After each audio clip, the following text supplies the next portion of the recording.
नमस्कार एवं प्रणाम दर्शक बृंदगण। आजकेर এই ভিডিওটিতে আমরা জানব একটি মাত্র উপবাস, একটি মাত্র একাদশী আর এক ফোঁটা ভগবানের কৃপা কিভাবে একটি ধ্বংসপ্রাপ্ত জীবনকে পূর্ণ সফলতায় রূপান্তর করতে পারে। আজ আমরা জানব সফলা একাদশীর আসল মাহাত্ম্য, কেন ভগবান বিষ্ণু এই তিথির নাম দিলেন সফলা এবং পদ্মপুরাণে বর্ণিত লুম্পক রাজপুত্রের হৃদয় কাঁপানো গল্প। আর এই ভিডিওটির সব শেষে জানব যে এই একাদশী 2025 সালের কবে পালিত হতে চলেছে। ভিডিওটি শেষ পর্যন্ত দেখবেন, কারণ এই কাহিনী শুধু গল্প নয়, এটা আমাদের সবার জীবনের আয়না। এই একাদশীর আশীর্বাদে পাপ নষ্ট হয়, পূর্বজন্মের দোষ কাটে, জীবনের ব্যর্থতা দূর হয়, কর্মফল সফল হয়ে ওঠে। এই কারণেই ভগবান বিষ্ণু বলেছেন, যে যেমন বাক্য ও কর্মে এই একাদশী পালন করে তার জীবনে কোনো সাধনাই বৃথা যায় না।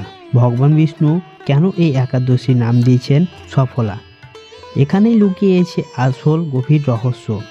পদ্মপুরাণে দেবশ্রী নারদ ভগবান বিষ্ণুকে প্রশ্ন করেছিলেন, প্রভু, অন্যান্য একাদশীর তো বিভিন্ন নাম আছে, কিন্তু এই একাদশীর নাম সফলা। ভগবান বিষ্ণু উত্তরে বললেন, কারণ নারদ, এই তিথিতে তুমি যত সামান্যই করো তা কখনো বিফল হয় না।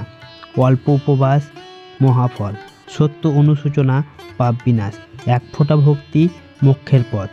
এই একাদশী মানুষের নিষ্ফল কর্মকেও সফল করে তোলে, তাই এই একাদশীর নাম সফলা একাদশী। এবার আসি সেই গল্পে যেটা পদ্মপুরাণে বিস্তারিত বলা হয়েছে। মিথিলা নগরের রাজা মহিষ্মত প্রাচীনকালে মিথিলা নগরে রাজত্ব করতেন এক শক্তিশালী ও সৎ রাজা মহিষ্মত। তিনি ছিলেন ধর্মপরায়ণ, প্রজাবৎসল, বিষ্ণু ভক্ত। তার এক পুত্র ছিল রাজপুত্র লুম্পক। রাজপুত্র হওয়া সত্ত্বেও লুম্পক ছিল মদ্যপ, চোর, ব্যভিচারী, পাপাচারী। সে প্রজাদের কষ্ট দিত, নারীদের অপমান করত, ব্রাহ্মণদের উপহাস করত, এমনকি নিজের পিতার সম্পদ চুরিও করত। শেষমেশ রাজা মহিষ্মত ভারাক্রান্ত হৃদয়ে ঘোষণা করলেন, এই ছেলে রাজ্যের কলঙ্ক, তাকে আজ থেকেই রাজ্য ছাড়া করা হলো। লুম্পক নির্বাসিত হয়ে এক গভীর বনে আশ্রয় নিল। সেখানে সে চুরি করত, পশু হত্যা করত, মিথ্যা কথা বলতো, দিন কাটত নেশা ও অনাচারে। তার জীবন ছিল একেবারে অন্ধকার। একদিন পৌষ মাসের কৃষ্ণপক্ষের একাদশী, সেদিন খাবার জোগাড় করতে না পারায় লুম্পক সারাদিন উপোস রইল। রাতে নারকেল গাছের নিচে পড়ে থাকা কিছু ফল তুলল। সে না জেনে উপোস রইল, ফল আহার করলো, গাছের নিচে রাত কাটালো, যা শাস্ত্রমতে একাদশী ব্রত ও জাগরণ উভয়ের সমান। ভগবান বিষ্ণু বলেছিলেন, নারদ, লুম্পক না জেনে সফলা একাদশীর ব্রত পালন করেছিল, তাই তার সমস্ত পাপ সেই রাতেই দগ্ধ হয়ে গেল।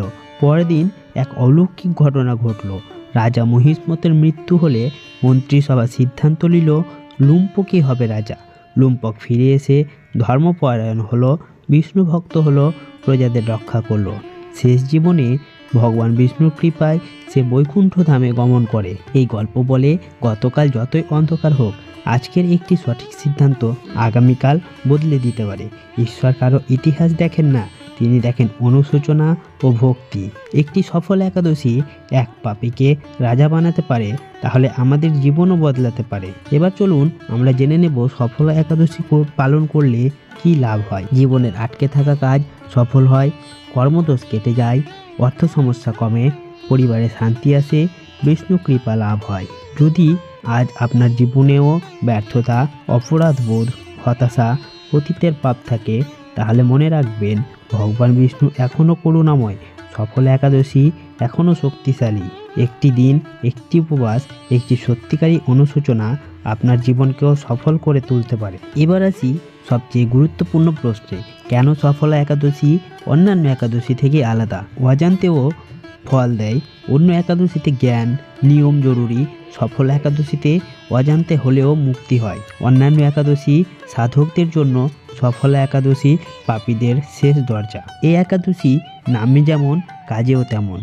যে কাজ আটকে আছে, সে সাধনা বিফল হচ্ছে, এই একাদশীর পরে সেগুলো গতি পায়।